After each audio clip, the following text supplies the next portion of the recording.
still find myself going back to Battlefield 3 on the PC. Something about it's just a lot of fun.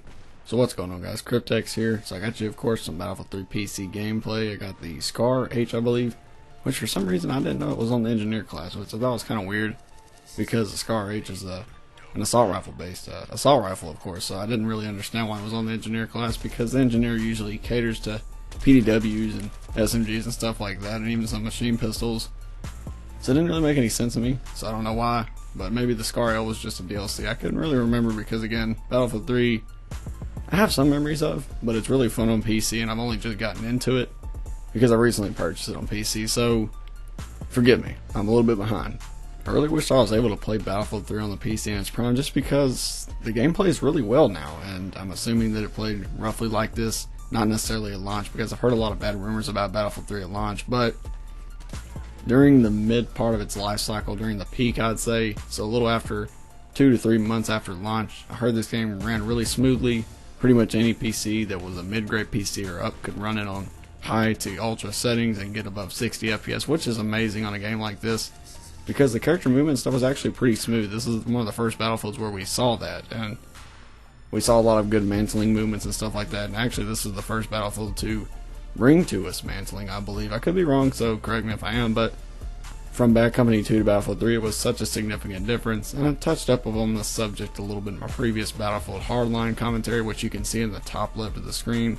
I'll put a link to that, and it'll also be at the end of this video on annotation, but just so you guys, if you're curious if you missed it or whatever. But Battlefield Hardline, I like the game. I still think it's pretty fun. Now, there are some things that need to be tweaked, like the netcode is one of the issues, and they have that issue too where you put 2 or 3 bullets into someone and then they put 1 bullet into you, which I did not mention in that video, by the way. I apologize for not, but I'll probably mention it again in an upcoming video when I decide to do more of a what you need to know, so to speak, review. So sort of a quick rundown of the game whenever it launches and stuff. Again, I'm not going to pre-order the game because I'm done pre-ordering games, simply because I'm fed up with developers not keeping their promise, and I just don't want to put money in their pockets for a product that may or may not be complete on the launch date. So I'm going to hold off a little bit when it launches, and we'll see how it goes from there. But that's that. With that being said, I will let you guys know how the game will do and stuff. So far it seems like Visceral is supporting the game pretty well, so that's a great thing to know. I thought that guy was dead, that's why I didn't do anything, because I didn't see his name at first until it was too late.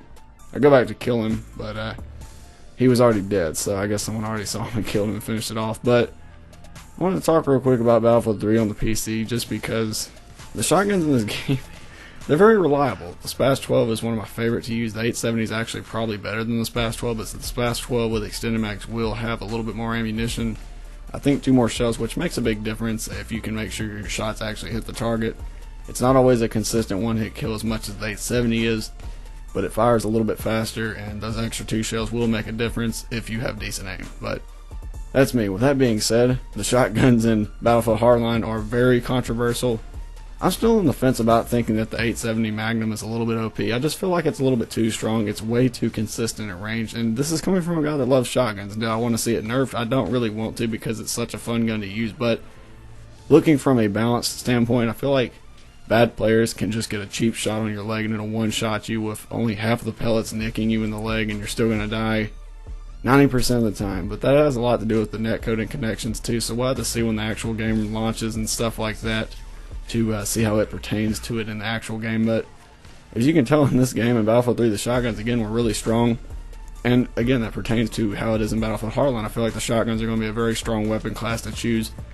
So maybe Visceral, that's what they were going for. They were trying to get more people to use the support class, because as you guys know, if you play Battlefield, not many people run support. A lot of people didn't really like the LMGs, and in Battlefield Hardline, LMGs are used to kill vehicles and stuff, so it would be a bad idea to let them be a spawn weapon. I can just hear Pab right now. He's just, whimpering in a corner somewhere because his beautiful shotguns are going to get nerfed probably. It's unfortunate, because I do love shotguns. They're a lot of fun to use. You guys know this if you've been on my old school channel. I loved using shotguns in montage or whatever. They're just fun to blow people's faces off. But yeah, Pab, as much as I hate to say it, buddy, I think the shotguns are going to get a little bit of a nerf. Probably not too bad, but we'll have to see in the full game. But you guys, of course, have an awesome day, and I'll see you in the next one. Thanks for watching.